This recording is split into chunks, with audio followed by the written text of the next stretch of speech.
What is up, everyone? Welcome to the DigiNachi Sequence. It is a special day. It is just me and XRP Sean once again. What's up, Will? Dude, what is up, brother? How you doing, man? Got a good show today. It is going to be a good show.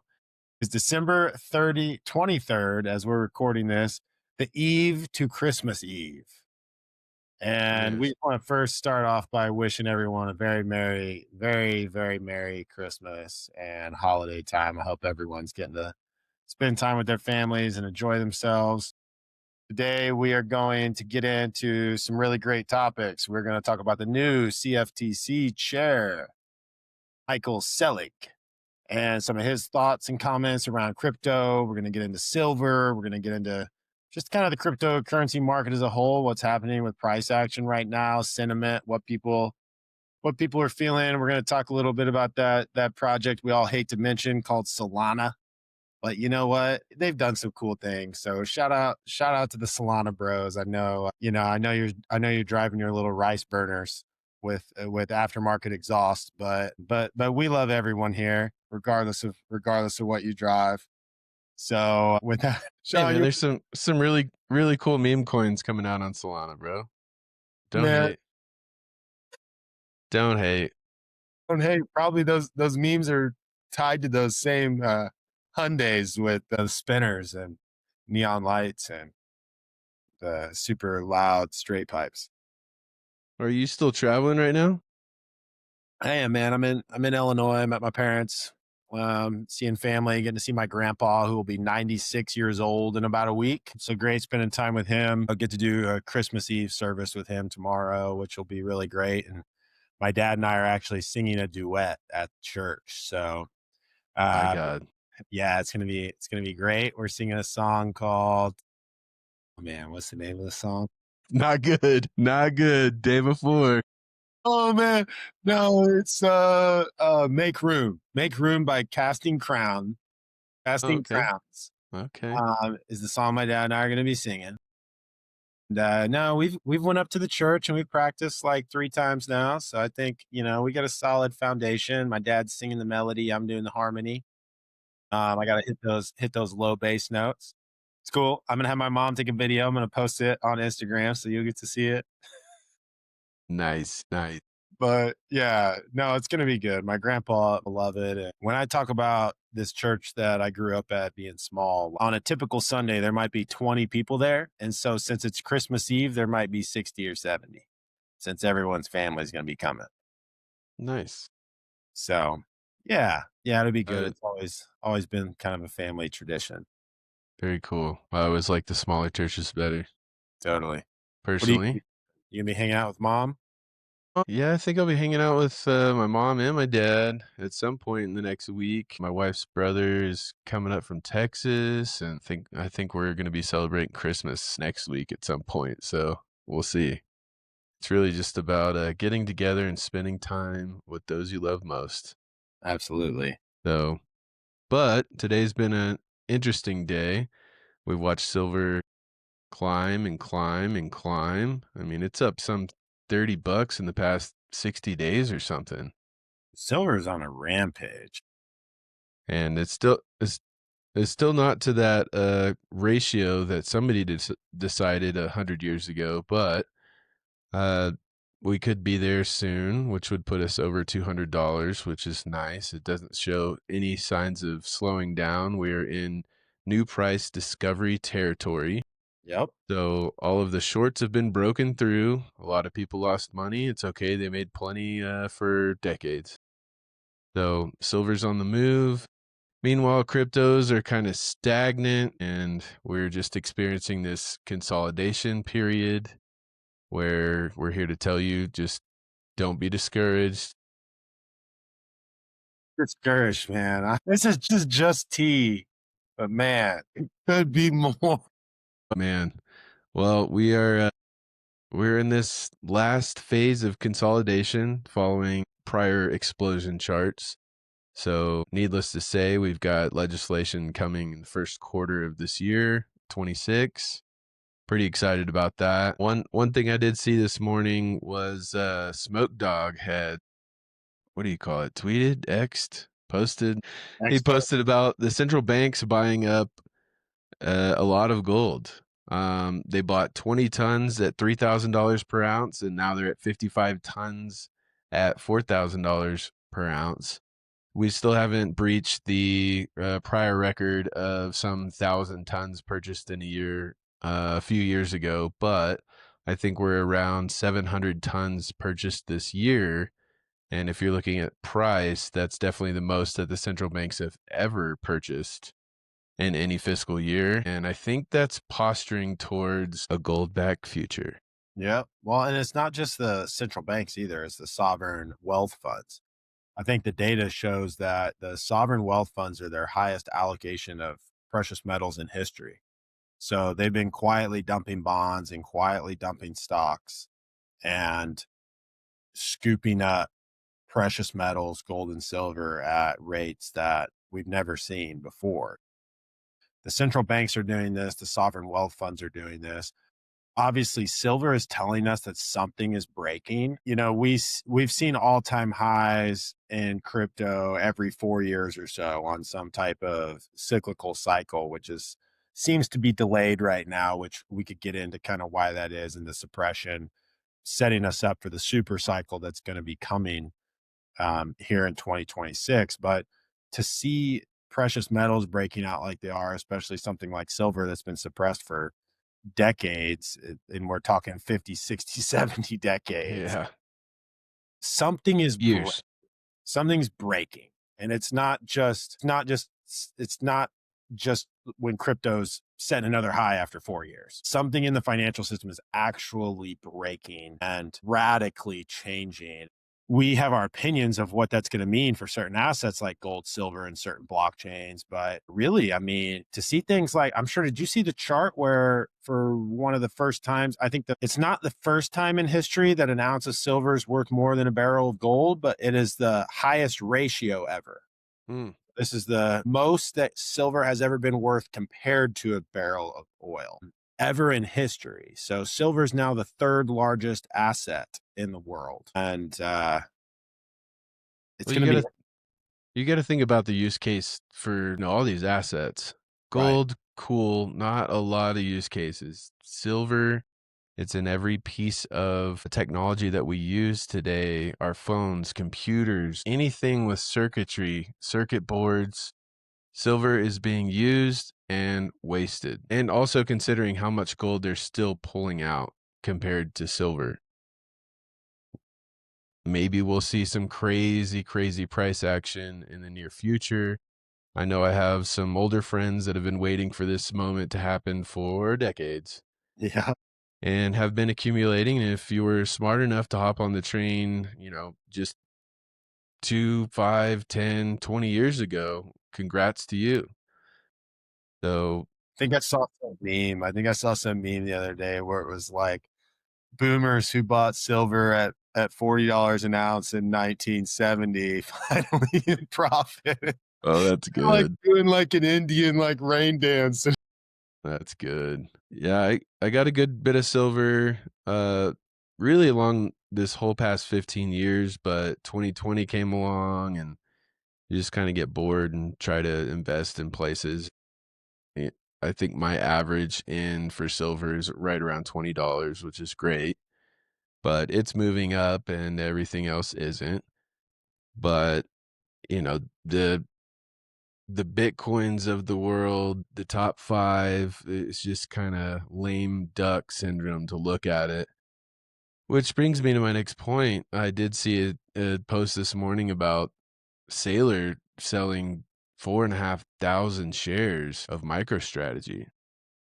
Yeah. Well, I think him and the executives have been dumping MicroStrategy for a while now.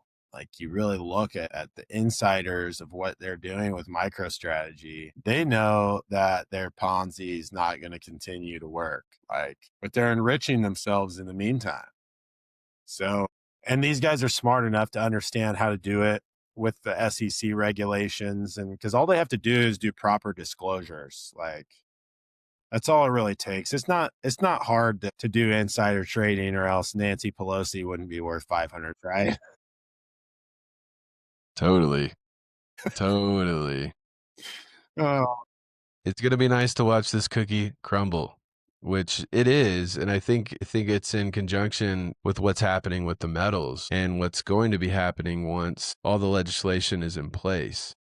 So we're hearing that in January that the Clarity Act is going to pass.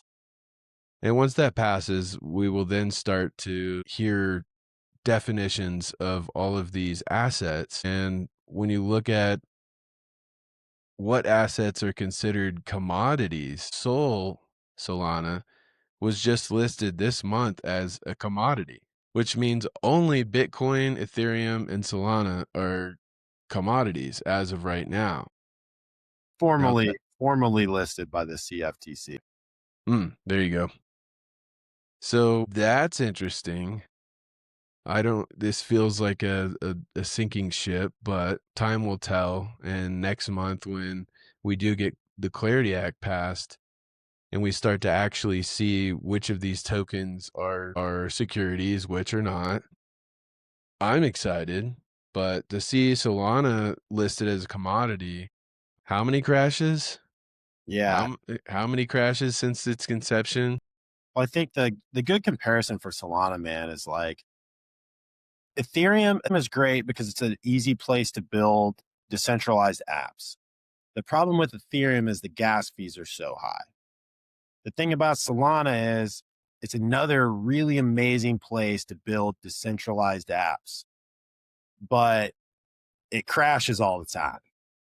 The gas fees are low, but it crashes all the time. Ethereum, on the other hand, works, but its gas fees are crazy high. That's where something comes in where like developers are going to ultimately want to build on something like Ethereum or something like Solana because it's easy for them to develop and build their apps. And that's where these side chains come in, like the EVMs that are built into the XRPL and the Flare network, or now Solana having XRP staking, and you can submit your XRP into Solana's different liquidity pools for yield and stuff of that nature. That's why these platforms are going to need something like XRP or XLM or HBAR. They're going to need some type of layer one that works for actual value transfer, but they're going to have their place because there's going to be community that wants to build. And these are great places to build. They're just not great places for the bigger picture, which I think oftentimes guys like you and me, Sean, who are so focused on the bigger picture of blockchain, it can be easy for us, guilty as charged, to hate on the Ethereums and the Solanas. And it's kind of fun to just poke fun at those people. But they have their place because their use case is just not the use case that we're focused on.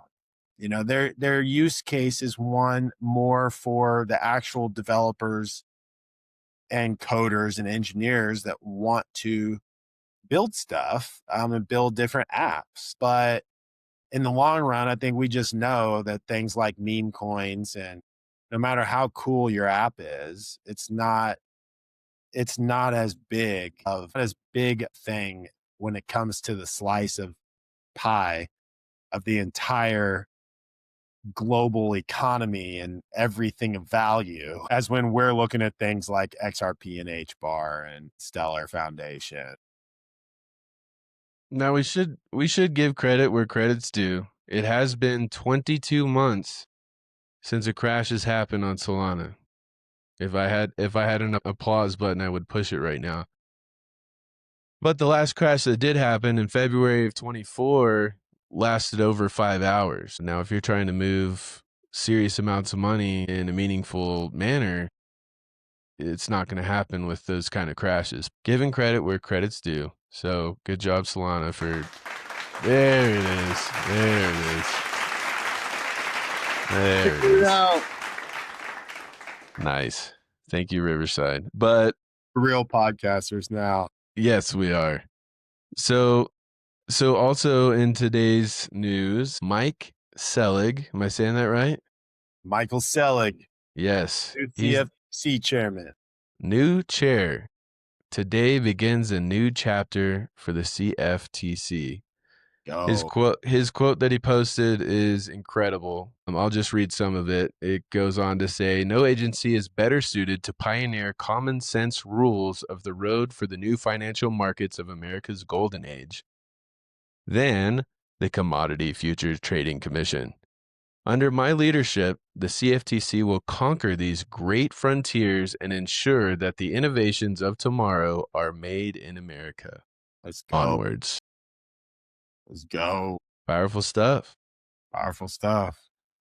As I'm looking at a $72.50 silver on our chart. Mm, Speaking of commodities, let's go. it's a new world, man. And I do like, as easy as it is to get discouraged when our cryptos are going down and they haven't moved by the time we thought they would. And, it's because I think we build expectations in our mind. Like, myself personally, I wanted to have taken some profits by now and changed a few things. Not that I need to update my lifestyle. I already live an amazing life. I'm so blessed that I'm grateful for. But there are things that I would like to do and just have a little cushion. And I think, and that can go back to, your standard, your typical financial advisor, not financial advice. I'm definitely not a financial advisor. Hence why I don't do this, why I haven't lived by these rules. But your typical financial advisor is not going to tell you to be 100% allocated into the market, which is essentially the way that I lived my life the last few years. And, but I'm happy to drive my 2012, Tundra. Like I just crossed 220,000 miles on it. Like I'll drive that truck to 500,000 miles. But the thing is, when you have certain expectations of like, okay, I'm gonna take a little off the table and have that little bit of cushion and do some of those things. It sucks when you might have to sell a little bit of your asset when you didn't want to, and it really just comes down to the expectations that we have in life and how we're trying to live our life and what we think we have to do and how we have to make ends meet. But at the end of the day, you have to do what you think is right. And anytime you're all invested and all in on something, that's the risk that you're taking. And so I think that's the only reason that I feel slightly discouraged. It's if I was, only 80% allocated into assets and I was sitting on 20% treasury bonds that paid me 5%, I probably wouldn't feel so discouraged by it. I wouldn't care as much because I would have, that cash to pull from more so versus, I need a little cash, so I have to sell a little crypto or something. But those are the choices that I've made. And so those are the choices that I have to live with. And at the end of the day, I know that it's just a matter of patience. And, I'm not having to eat ramen every day out of my house. I still get to eat steaks and good quality hamburger. Maybe on my worst days, I have to, go with the cheaper chicken and not red meat. But I'm still filling my belly and life is good. So it's like as discouraging as it can be to be at Christmas of 2025 when I would have thought, the crypto market would already be at $10 trillion versus 3.5 or wherever it's at right now. I know, and I just have faith, and I think that's a great thing to talk about even around Christmas, and the amazing time that this is to remember our faith and to remember what's really important and our salvation. And it's just I know that everything is on God's timing. And for some reason, it's not my timing, but I trust the fundamentals and these things that we're talking about. And even more so than I trust what I see in a worldly standpoint, I trust that God is taking care of us and that we are going to be blessed beyond measure because we are the new wealth that is coming from this transfer of wealth. And we're here to be good stewards of it and be able to build this new kingdom that is coming, and this new earth, this new world, and be good stewards of that, and really just do good things with it. So, I guess that's my Christmas reflection. Well, it's not about the Lambos, it's not about the Vipers or the Maseratis. It's about being responsible with the wealth that is coming. And if you wanna have nice things, that's cool. I definitely want a little bit of land. I want a nice house and everything, but I don't need to have a garage full of Corvettes or just whatever. My goal is to help change my neighbor's life. It's to help change my backyard, starting there and creating this web of just positivity and helping people live in a manner that is meaningful. Because right now, it's tough. A lot of people are in a really, really tough spot financially. Holidays make it worse. And that's why a lot of people are anxious to get out, anxious to, sell what they can when they can, or get out entirely. But we're here to change the world with the wealth that's coming in. Judging from my conversations with plenty of XR people in the community, that's exactly what we're here to do. So it's time to reflect during the holidays, but most important thing we can do is what's actually tangible. What can you take with you? Nothing. All you can do is impact those around you. Try to love as much as you can. Try to forgive entirely. Start every day fresh, new. It's a way to live. That's And how I've been waking up for a very long time, just excited, almost like every single day is Christmas because life is exciting. It's exciting to be able to smile at somebody, to be able to give somebody with some shitty sign 15, 25 bucks, whatever. It's give when you can and give as much as you can. And that's what matters because you can't take any of this shit with you. yeah. And I think, that just makes me think about priorities, because you talk about the holidays making it harder on people. And I think that's because as a society, we've been so trained. It's like you have to buy gifts, or you have to spend money, or you don't care about that person, or you don't like whatever. And that's just society BS that has taught us the wrong set of priorities. Like, my daughter doesn't need me to buy her a ridiculous amount of things for her to feel my love and my presence.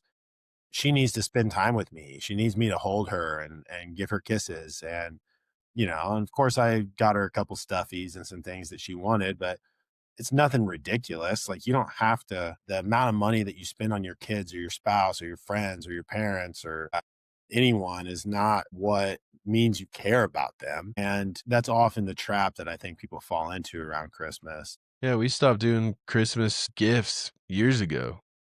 It's been off the table for our family for a little bit of time, which has been nice because now when we get together for Christmas, it's about sitting down, eating food, visiting, being thankful. And I don't know how deep we want to go right now, but we all know Christ wasn't born on December 25th. Yeah. We know that Santa Claus is not real and was created by you know who.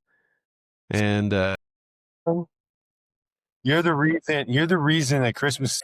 my poor brother-in-law, man, he loves it, man. As soon as Halloween's over, he's screaming the Santa Claus is coming to town that Michael Jackson sang when he was like 4 years old. And it's fun to be in the spirit. It's fun to have the songs and stuff. But as far as materialism and going out and just spending a ton of money on things that most likely aren't going to be used, it's pointless. There's a huge debate of when Christ was actually born and when we should be celebrating it, but it's certainly not right now.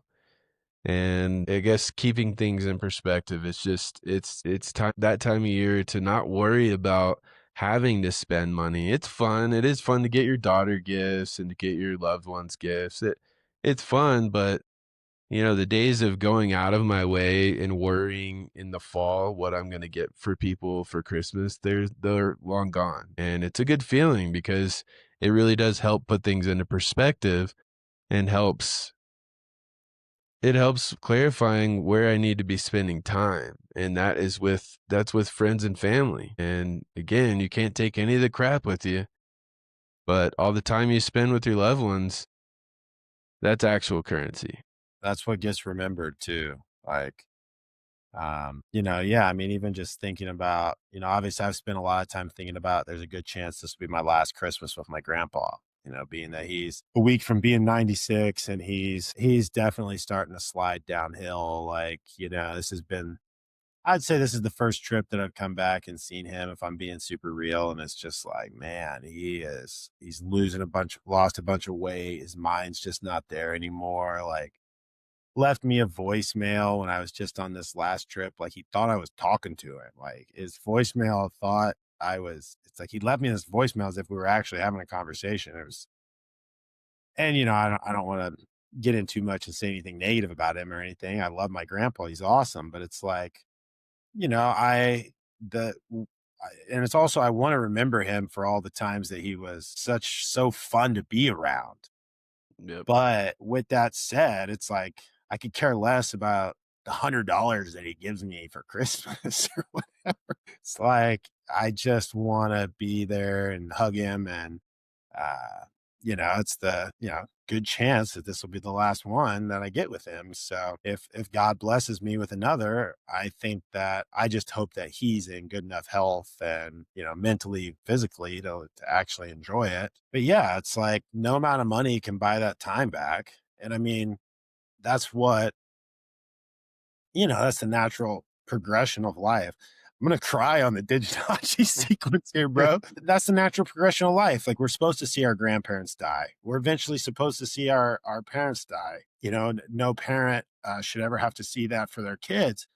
But you know, that is tough. Like, people definitely cry and get emotional over money, but to have the perspective and understand that you know, as much as I want my XRP bags to moon, it means nothing compared to I get another Christmas with my grandpa and I get to sing a song for my dad or with my dad in front of my grandpa. It matters 0% whether I hit the notes or like sound like a broken record or something.